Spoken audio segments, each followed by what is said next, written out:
Medaram route map కు సంబంధించి పూర్తి వివరాలు మా ప్రతినిధి కేకే అందిస్తారు.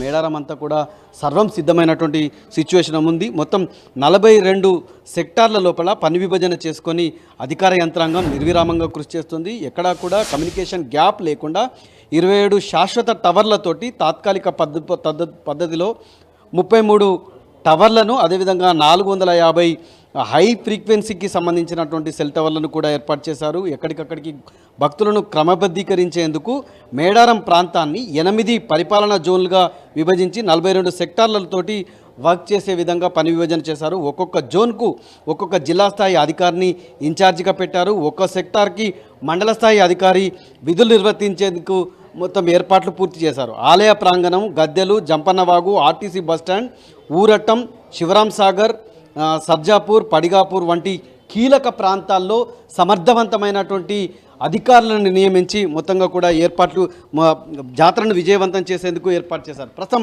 మనం ఎక్స్క్లూజివ్గా 10 టీవీలో చూడొచ్చు. మొత్తం 1418 ఎకరాల విస్తీర్ణం లోపల పార్కింగ్కి సంబంధించినటువంటి స్థలాలను ఏర్పాటు చేశారు. మొత్తం 52 ప్రాంతాలు ఏవైతే ఉన్నాయో, ప్రధానంగా 39 ప్రధాన రహదారులు జాతర ప్రాంగణం దాదాపు 40 కిలోమీటర్ల విస్తీర్ణం లోపల 39 ప్రధాన రహదారులను ఏర్పాటు చేశారు. ఇవే కాకుండా మరో 10 రోడ్లను ఇక్కడ కొంత జాతరకి అనుసంధానం చేశారు. అదేవిధంగా 3 కల్వర్ట్లను కూడా పూర్తిగా ఏర్పాటు చేసి మొత్తం జాతరనంతా కూడా కోఆర్డినేట్ చేస్తున్నటువంటి సిచ్యువేషన్ ఉంది.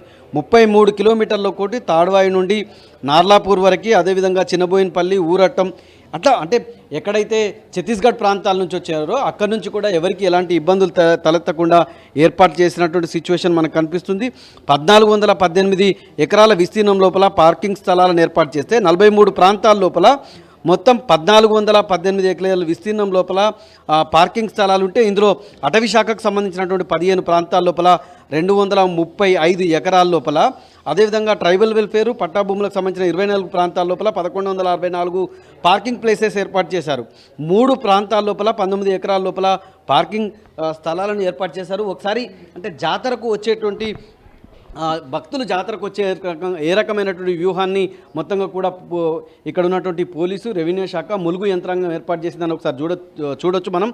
అంటే ఇక్కడ ఉన్నటువంటి రెడ్ కలర్లో ఉన్నటువంటి పసరా మీదుగా ఒక దారిని ఏర్పాటు చేశారు. పూర్తిగా ఇక్కడ ప్రైవేటు వాహనాలు ఏవైతే ఉన్నాయో, ప్రైవేటు వాహనాలన్నీ కూడా ఈ రెడ్ కలర్ రహదారి గుంట అమ్మల గద్దెలకు చేరుకుంటుంది.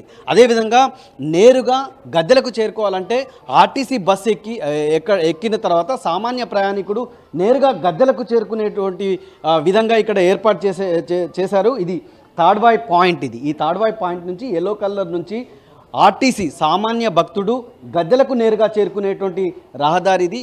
వివిఐపీలు ఎవరైతే ఉన్నారో వివిఐపీలు కూడా ఇదే మార్గం నుంచి వస్తారు. అదేవిధంగా అటు మహారాష్ట్ర, కరీంనగర్ ఆ ప్రాంతాల నుంచి ఇక్కడ బయకపేట మీదుగా నేరుగా ఈ మేడారం చేరుకునే విధంగా ఏర్పాటు చేశారు. అదేవిధంగా కాల్వపల్లి నుంచి మరొక రూట్ను ఏర్పాటు చేశారు. జాతర మొత్తంలో ట్రాఫిక్ అనేది చాలా పెద్ద సమస్య.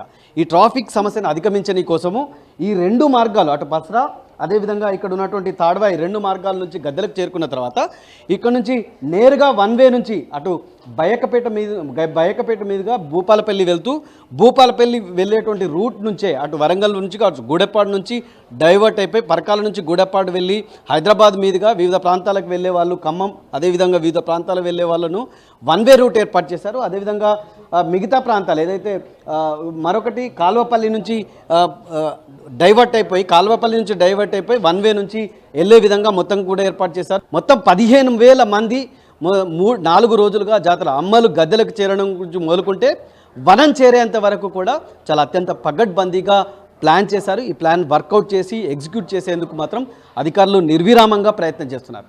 కెమెరామెన్ సునీల్తో కేకే 10 టీవీ, మేడారం, ములుగు జిల్లా.